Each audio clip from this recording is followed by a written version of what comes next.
Good morning. हम पढ़ रहे थे असंतुलित विकास मॉडल। हमारा वीडियो थोड़ा टर्मिनेट हो गया था। इसको स्टार्ट करते हैं। तो जैसे कि ये हमने डायग्राम देखा अपना, क्षमता के अभाव के विकास मार्ग और अतिरिक्त क्षमता का विकास मार्ग हमने देखा। इसको हम पढ़ चुके हैं। अतिरिक्त क्षमता के विकास मार्ग का हम अध्ययन कर चुके हैं और हम आगे चलते हैं। यहाँ पे क्षमता अभाव का विकास मार्ग, इसको हम देख रहे थे और हमने देखा कि किस प्रकार से क्षमता अभाव का विकास मार्ग चुनकर हम विकास के संतुलित विकास मार्ग पे चल सकते हैं। ये हमने देखा, ठीक है। इसमें बताया गया है कि बी स्थिति बेहतर है क्योंकि इसके अंतर्गत एक उद्योग की सहायता से दूसरे उद्योग की प्रगति का मार्ग प्रशस्त होगा। क्षमता अभाव का मार्ग तभी चुना जाएगा जब पूर्ति का अभाव हो, ठीक है। पूर्ति का अभाव कहाँ होता है? पूर्ति का अभाव आप देखिए, जैसे विकासशील देशों में देखिए कि डिमांड तो बहुत ज़्यादा है वस्तुओं की, लेकिन वहाँ सप्लाई कम रहती है, उत्पादन कम होता है। इस वजह से जहाँ पूर्ति का अभाव हो, सेकंड पर्याप्त संख्या में उद्यमी उपलब्ध हो। इस प्रकार असंतुलित विकास के दोनों रास्तों में से कोई भी मार्ग अर्थव्यवस्था की स्थिति के अनुसार अपनाए जा सकते हैं। आप यहाँ देखिए, अगर आप अभी तक हम जितना पढ़ रहे हैं, हम देखते हैं कि विकासशील देशों की समस्या क्या है, वहाँ सप्लाई की कमी रहती है, डिमांड की कमी नहीं रहती है। और विकसित देशों की समस्या क्या रहती है, वहाँ डिमांड कम रहती है, सप्लाई बहुत ज़्यादा रहती है, ठीक है। विकासशील देशों में तो सप्लाई इसीलिए तो कम रहती है क्योंकि वहाँ पर संसाधन आपके ज्ञात नहीं होते हैं, संसाधनों का पूरा उपयोग नहीं हो पाता है, संसाधन कम रहते हैं।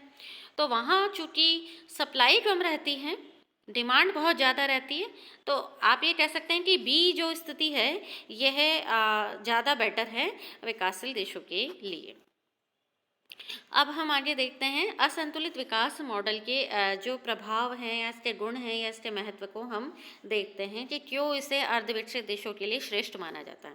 पहला है, अर्धविकसित देशों के लिए श्रेष्ठ है। क्यों है? क्योंकि अर्धविकसित देशों की समस्या क्या है? साधन, ठीक है। साधन में भी क्या है समस्या? साधन सीमित है। सीमित साधनों की वजह से इन देशों की समस्या अपने आप में दो गुनी हो जाती है कि पहला तो आपको विकास हर एक क्षेत्र में करना है, दूसरा चलो विकास तो करना है, ये समझ में आ गया, लेकिन विकास के लिए आपके पास में साधन भी होने चाहिए और साधन है आपके पास में बहुत कम। तो ऐसी परिस्थिति में आपके पास में चुनाव की समस्या आ जाती है कि आप कौन सा सेक्टर विकास करना चाहते हैं, डेवलपमेंट करना चाहते हैं, पहला करना चाहते हैं या दूसरा करना चाहते हैं, कौन सा सेक्टर चुनना चाहते हैं आप विकास के लिए। तो ये इनकी एक मुख्य समस्या रहती है। इसके सॉल्यूशन के लिए आप कह सकते हैं असंतुलित विकास मॉडल अपने आप में बेस्ट है। क्यों? क्योंकि यहाँ पर सभी सेक्टर्स में एक साथ विकास नहीं किया जाएगा, कुछ एक सेक्टर को पहले लिया जाएगा, दूसरे सेक्टरों को बाद में लिया जाएगा विकास के लिए, ठीक है।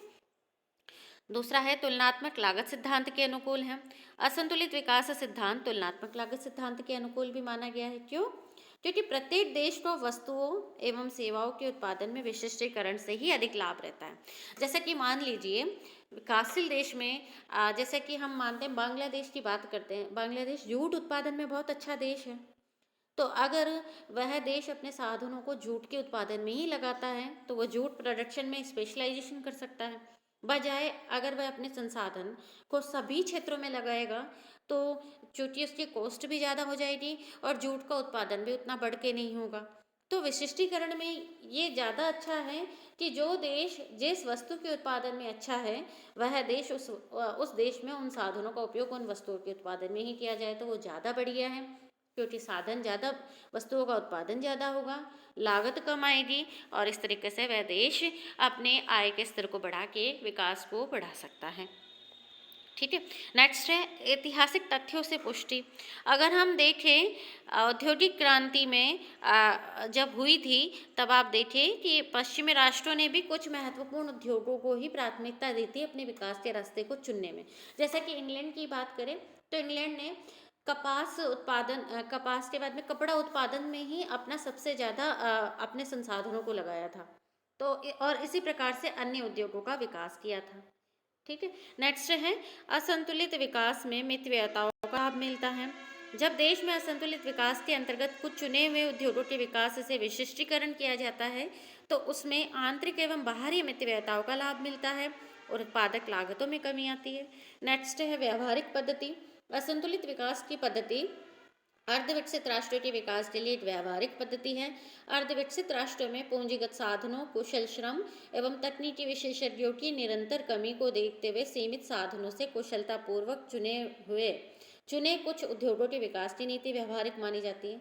नेक्स्ट है लाभ असाम्य की स्थिति उपज है। प्रोफेसर हर्षमैन का मानना है कि असंतुलित विकास में ही अधिक लाभ है, क्योंकि लाभ असाम्य की स्थिति में ही उत्पन्न होते हैं। यानी इन्होंने माना है कि प्रॉफिट कब उत्पन्न होता है, डिसइक्विलिब्रियम में ही प्रॉफिट आपका होता है।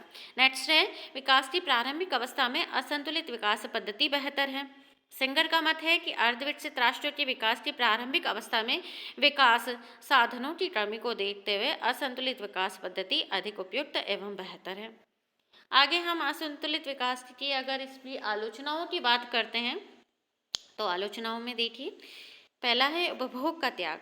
रोडान के अनुसार यदि अर्धविकसित देश रूस की भांति असंतुलित विकास पद्धति को अपनाएंगे तो बड़े बड़े उद्योगों में भारी पूंजी निवेश से देशवासियों को बहुत अधिक मात्रा में उपभोग का त्याग करना पड़ेगा और उपभोग वस्तुओं के उत्पादन की पूर्ति में कमी ही भी उपभोग को घटाएगी। अब चूंकि मैं आपको बता चुकी हूँ कि साधन कम है इन देशों में, और अगर ये देश कुछ एक उद्योगों को ही चुनते हैं, मान लीजिए पहले उद्योग में इसमें ये इन्वेस्टमेंट करते हैं और दूसरा उद्योग है जिसमें ये इन्वेस्टमेंट नहीं करते, ये मान लीजिए उपभोक्ता उद्योग है जिसमें ये इन्वेस्टमेंट नहीं करते, और ये उत्पादक उद्योग हैं जिसमें ये इन्वेस्टमेंट करते हैं, तो ऐसे में जो भी उपभोक्ता वस्तुएं इस उद्योग से निर्मित होने वाली थी वे वस्तुएं क्या हो जाएगी, पोस्टपोन हो जाएगी, प्रोडक्शन उनका पोस्टपोन हो जाएगा, उन वस्तुओं का उत्पादन कम हो जाएगा या धीमा हो जाएगा और इन वस्तुओं का उत्पादन ज़्यादा होगा। तो ऐसी परिस्थिति में इस देश को इन वस्तुओं के उपभोग से वंचित रहना पड़ेगा, ठीक है, और इस प्रकार इनको अपना उपभोग का त्याग करना पड़ेगा। नेक्स्ट है निष्क्रिय उत्पादन क्षमता। असंतुलित विकास पद्धति के अंतर्गत बड़े बड़े उद्योगों में निष्क्रिय उत्पादन क्षमता विद्यमान रहती है, उसका लंबे समय तक सदुपयोग नहीं होता है। नेक्स्ट है पूर्ण विकास में लंबी अवधि। असंतुलित विकास पद्धति में कुछ चुने हुए उद्योगों के विकास पर ध्यान दिया जाता है, उसके परिणाम स्वरूप अर्थव्यवस्था के सभी क्षेत्रों के पूर्ण विकास में काफ़ी लंबा समय लगता है। आधुनिक युग में दीर्घकाल में विकास को उपयुक्त नहीं माना जाता है। साधनों की गतिशीलता का अभाव। असंतुलित विकास पद्धति में कुछ ही उद्योगों के विकास के लिए साधनों को एक स्थान से दूसरे स्थान पर लाना ले जाना अत्यंत कठिन कार्य है, इससे विकास की लागत बढ़ती है और समय लगता है। स्फीतिकारक प्रभाव। जब अर्थव्यवस्था में असंतुलित विकास पद्धति के अंतर्गत कुछ चुने हुए उद्योगों के विकास को प्राथमिकता दी जाती है तो देश के अन्य उपभोग उद्योगों के विकास पर पर्याप्त ध्यान न देने से वस्तुओं की मांग अधिक एवं पूर्ति कम होने से मूल्य में वृद्धि का दौर स्फीतिकारक दुष्प्रभावों को जन्म देता है। नेक्स्ट है अर्धविकसित देशों की क्षमता से परे। असंतुलित विकास पद्धति अपनाने पर अर्धविकसित देशों को इतने अधिक तनाव एवं दबाव झेलने पड़ते हैं कि वे विकास प्रक्रिया को ही अवरुद्ध कर देते हैं। इस प्रकार असंतुलित विकास पद्धति अर्धविकसित देशों की सामर्थ्य से बाहर है। ये ऐसा इसलिए है क्योंकि जिन उद्योगों में आप अपने संसाधन लगा रहे हो उन उद्योगों में चूँकि संसाधन कम है तो उन उद्योगों की मांग के अनुसार भी संसाधन नहीं लग पाते हैं, और कुछ उद्योगों में तो आपने लगाया ही नहीं साधन, तो ऐसे में क्या है कि विकास पूरी तरीके से आप कह सकते हैं दायरे से बाहर चला जाता है, क्षमता से परे हो जाता है विकास। नेक्स्ट है आधारभूत सुविधाओं का अभाव। अर्थविकसित देशों में कुशल श्रमिकों, तकनीकी विशेषज्ञों, परिवहन साधनों आदि का नितांत अभाव रहता है, अतः इन अभावों के चलते असंतुलित विकास प्रक्रिया की सफलता संदिग्ध रहती है। नेक्स्ट है प्रतिरोधों की उपेक्षा। प्रोफेसर स्टिटन के अनुसार असंतुलित विकास सिद्धांत विस्तार के प्रोत्साहनों पर तो ध्यान केंद्रित करता है, किंतु इसके कारण उत्पन्न विकास अवरोधों की उपेक्षा करना उचित नहीं लगता। नेक्स्ट है सिद्धांत के क्रियान्वयन एवं समय पर ध्यान नहीं। हर्षमैन ने अपने असंतुलित विकास सिद्धांत की संरचना, संचालन तथा उसमें लगने वाले समय पर उचित ध्यान नहीं दिया, और न यह सिद्धांत अर्धविकसित देशों के आंकड़ों पर आधारित है। तो ये हमने असंतुलित विकास के बारे में हमने पढ़ा है। अब हम इनमें अंतर देखते हैं कि संतुलित विकास और असंतुलित विकास में क्या अंतर है। अंतर की बात की जाए तो अर्थ में ही देखिए अंतर क्या आता है। संतुलित विकास पद्धति अर्थव्यवस्था के सब अंगों के समान रूप से विकास की पद्धति है, सब अंगों के यानी सभी सेक्टर्स, ऑल सेक्टर्स, ठीक है। इसी प्रकार से असंतुलित में क्या होता है, कुछ चुने हुए क्षेत्रों में, यानी सेलेक्टेड सेक्टर्स लेते हैं, यहाँ पर कुछ चुने हुए सेक्टर्स लेते हैं, सारे सेक्टर्स नहीं, कुछ चुने हुए। नेक्स्ट है क्षेत्र। इसका क्षेत्र व्यापक है संतुलित का, सीधी सी बात है, व्यापक होगा भी। क्यों होगा? क्योंकि आपने सारे सेक्टर्स ले लिए, तो इसका क्षेत्र अपने आप में व्यापक हो जाएगा। इसके अंतर्गत अर्थव्यवस्था के सभी क्षेत्रों का विकास किया जाता है, जबकि असंतुलित में क्या होता है कि इसका क्षेत्र सीमित होता है, क्योंकि इसके अंतर्गत अर्थव्यवस्था के केवल कुछ क्षेत्रों का ही विकास किया जाता है। आगे देखते हैं हम इसमें निवेश की बात की जाए तो संतुलित विकास के लिए बड़ी मात्रा में निवेश की जरूरत होती है, क्योंकि आप सभी सेक्टर्स को ले रहे हो, और असंतुलित में आपको कम निवेश की आवश्यकता पड़ती है। व्यूह रचना।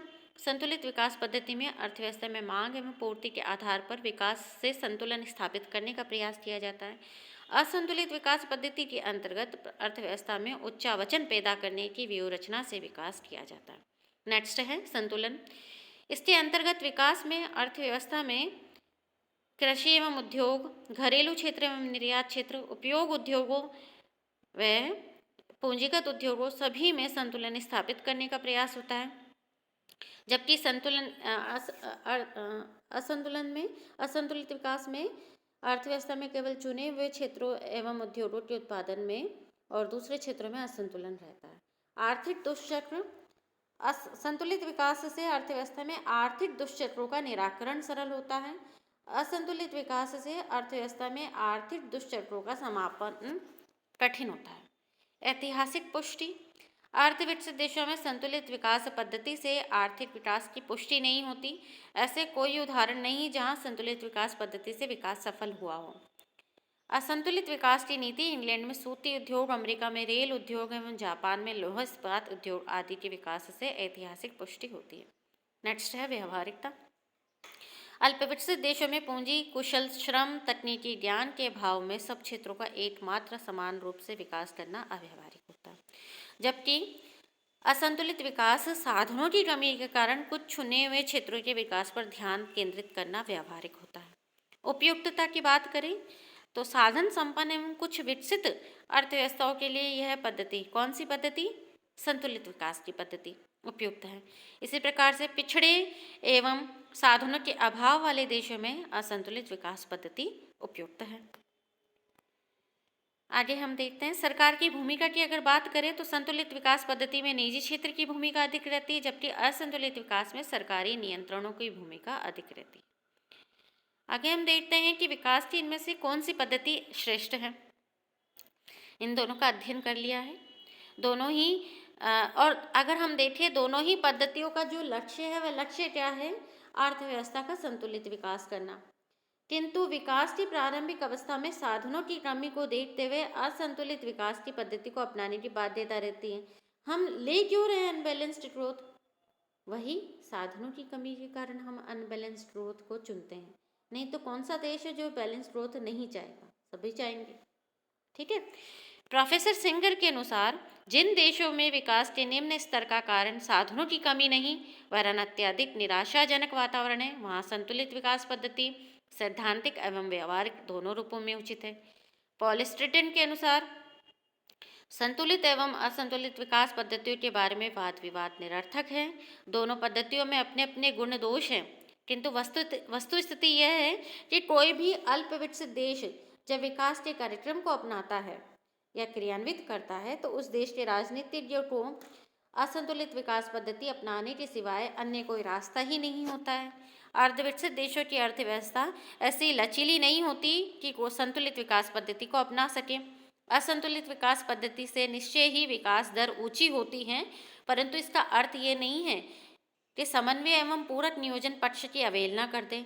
अतः दोनों प्रकार की विकास पद्धतियों में राज्य के आयोजन की अवस्था होती है और दोनों प्रकार की पद्धतियों को अपनाने में बाहरी मितव्ययताओं का सृजन होता है। बलवीर साहनी ने दोनों पद्धतियों के समर्थन में लिखा है कि आर्थिक आयोजन के लिए कोई एक पद्धति ही पूर्ण रूप से उपयुक्त नहीं है। विकास अर्थशास्त्र का स्वभाव ही ऐसा है कि कोई एक पद्धति स्थैतिक आय सिद्धांत के विपरीत लागू नहीं होती। निष्कर्ष में हम देखें तो हम पाते हैं अर्धविकसित राष्ट्र में जिनमें विकास साधनों की कमी है, प्रारंभ में उनमें असंतुलित विकास पद्धति श्रेष्ठ है, किंतु जहाँ साधनों की कमी नहीं है, साहस एवं निराशा के वातावरण का कारण विकास का स्तर नीचा है, उनमें संतुलित विकास पद्धति बेहतर है। यानी अगर साधनों की कमी है तो आप असंतुलित विकास पद्धति का मार्ग अपना सकते हैं, लेकिन साधनों की कमी नहीं है, सिर्फ और सिर्फ व्यापारियों में निराशा का माहौल है और साहसी नहीं है, तो ऐसी परिस्थिति में संतुलित विकास पद्धति भी बहुत अच्छी है। तो ये डिपेंड करता है कि परिस्थितियाँ उस देश की कैसी हैं, साधन उस देश में किस प्रकार के कितने हैं, कितने रिच है वहाँ पर साधन, इन सब के आधार पे ही ये डिसाइड किया जाता है कि संतुलित विकास ज़्यादा अच्छा है या असंतुलित विकास पद्धति ज़्यादा बढ़िया है। आज का आपका ये चैप्टर यहीं ख़त्म होता है, यहीं समाप्त होता है। धन्यवाद।